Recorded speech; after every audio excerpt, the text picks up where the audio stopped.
Hi, this is Janice Switlo, and today I'm going to speak about the role and responsibilities of lawyers in this whole effort to continue the colonization of Indigenous nationals and to say to the world that they were never developed enough as humans.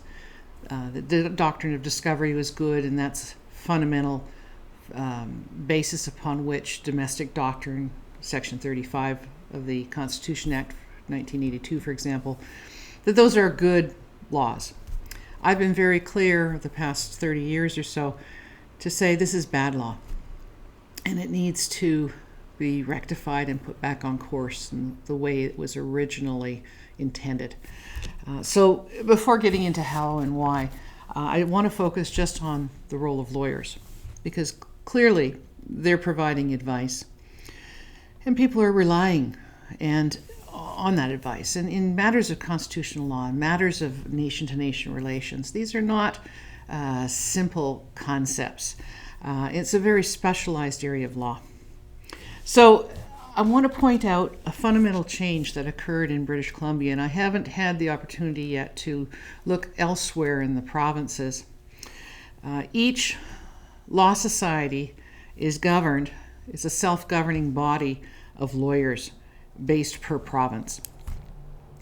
And upon being called to the bar, when you finish law school and article and pass the tests, and your principal lawyer who's responsible for your further education after law school agrees that you're ready to become a lawyer and can conduct the practice of law, there's a ceremony that takes place. And key to that ceremony is the oath that you swear. Now, when I became a lawyer, the oath at the time, and I was called to the bar in British Columbia, the oath at the time included this, that I was responsible to protect the interests of the crown, interests of the Queen. Now, a lot of people have said, you can't be a lawyer because you swear an oath to the crown, and so how can you assist Indigenous nationals and nations? Well, it's easy. There's no conflict of interest. The highest interest of the crown in this part of the world are the treaties and the relationship with Indigenous nations. So in protecting her highest interest, of course, it's the same thing as protecting the Indigenous nationals and the treaties they have. There's no conflict there. But it's changed now, at least in British Columbia. And remember, I've said a lot of stuff gets done and starts out in British Columbia. And that is now, that oath has been changed. Remember, I said the lawyers are self-governing. The lawyers decided to change the oath. That oath no longer requires a lawyer to protect the interests of the crown. What this means is that the lawyer can ignore without consequence the crown duty of fairness, the crown interests in terms of treaties, and the obligation to therefore engage in proper treaty making where treaties don't exist with Indigenous nations. This frees up the lawyers to pursue work on land claims agreements, which are not treaties, which is contrary to the consistency requirement that binds the crown to engaging in further treaty making, actual treaty making. Now remember that the Queen retains the powers to enter into treaty. That's a fundamental power that the Government of Canada does not have. Government of Canada will negotiate, but it's ultimately the Queen who enters into treaty. Land claims is a different process. Land claims is an agreement, it's a domestic agreement, and that's done with Canadian governments.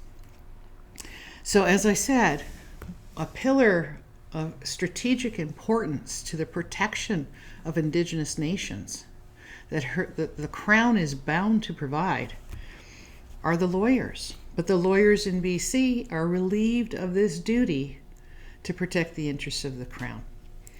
So that worries me a lot, because it gives free rein, as I said, for these lawyers to promote the business, the incredible industry of negotiating land claims agreements, negotiating incremental agreements, and now negotiating these framework agreements.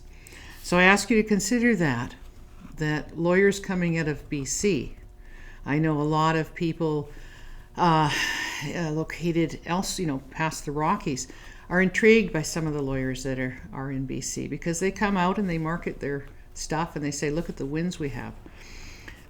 They have had the most critical role in establishing the Section 35 doctrine that is based on the doctrine of discovery, that says here's a lawful way to push you aside, notwithstanding treaties, notwithstanding land claims, if someone else is in a position to make some money, if there's a meaningful economic component.